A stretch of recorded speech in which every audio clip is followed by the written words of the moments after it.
you virtually. Can you hear me okay? I can, yeah. Are you in a closet? I'm in a closet. That's awesome. I'm in a closet. I can try to No, that's good. if I angle the camera this way. Thank you so much for taking the time and hiding in a closet for me. Of course, anything to keep my toddler asleep. I think this is the best situation. On Wednesday, I met up with Katie Hubin in the closet of her Brooklyn, New York apartment. I wanted to hear about her experience giving birth alone during the pandemic. I was hoping to gain some insight in case something like this happens in Minnesota, but Katie ended up giving me so much more than that. She gave me hope. So I'm just going to have you kind of start at the beginning and introduce yourself to us. My name is Katie Hubin, and I'm 35 years old. I live in Brooklyn, New York, and I just delivered alone at Brooklyn Methodist Hospital, and I delivered via C-section. The Sunday before my procedure on the 25th, we found out that all support people were banned from the hospital. And that was completely devastating. My husband and my son Wim drove me to the hospital, and we pulled up outside, and we had to say our goodbyes at the curb. There's no good way to articulate like the loneliness that I felt, especially sitting in that waiting room. And again, like, because I'd had my son there before, there were all these really joyful impressions that I'd had of this place, and to be doing it alone was really hard. To not have my husband by my side was really hard. But everybody was so kind and so apologetic. So many people apologized to me the whole time I was there. And I, as much as it broke my heart, I did understand why the policy was what it was, that it's all about protecting the healthcare professionals working and also the mothers and the children and the other patients in the hospital. That there's so much uncertainty about what this is.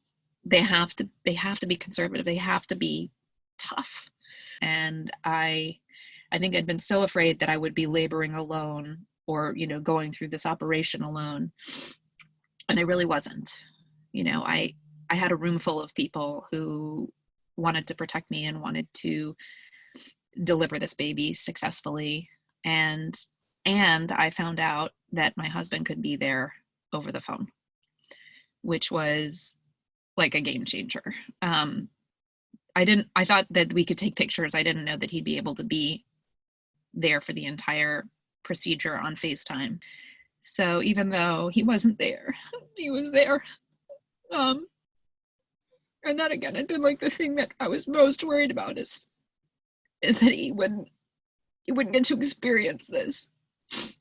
And I was so happy that he could. And my son also my midwife was joking. She's like, I think this is the first time we've ever had a toddler in the operating room because, he was able to see his brother, which was really special. So even though it was heartbreaking, even though the last few weeks have been so hard, I was really joyful at the same time. Yeah. Oh my gosh. Thank you for I'm sorry that I was crying along with you. I just couldn't help it, but thank you for telling the story because I think just seeing you on the other side helps. And then also hearing a little bit more about kind of what to expect and sort of how there is support, but, also preparing yourself for some of this stuff is just really important. I actually think recovery alone was probably the hardest part. I think the operation was difficult, but again, you felt such a sense of community. There were so many people in that room taking care of you, and then you go to recovery, and you get, all the nurses were incredible, but you're in your room a lot by yourself. Yeah, that's something you don't think about when you think about all of this. It's like the labor and delivery. I think people think a little more like, oh God, how am I going to get through this pain and this? But it doesn't end after the delivery. And so exactly. And that, the policy has shifted again. So since I've been discharged, the policy for this hospital has changed. So partners, and that's partner, it can be a spouse or it can be a doula, your support person, you are allowed one support person on the labor and delivery floor. And the minute that baby is born, they have to leave. I mean, it's a decision that you never think you would have to make. And I love like being able to plan everything out. And this is like, I'm so mad. I did not think about a pandemic. Yeah. You're just like, what? That wasn't part of all of my anxious planning that I've been doing around this. My childbirth classes didn't prepare me for giving birth during a pandemic. Right.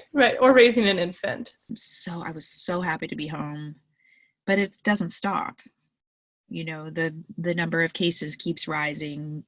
You know, the peak is still weeks away, and now we have an infant, and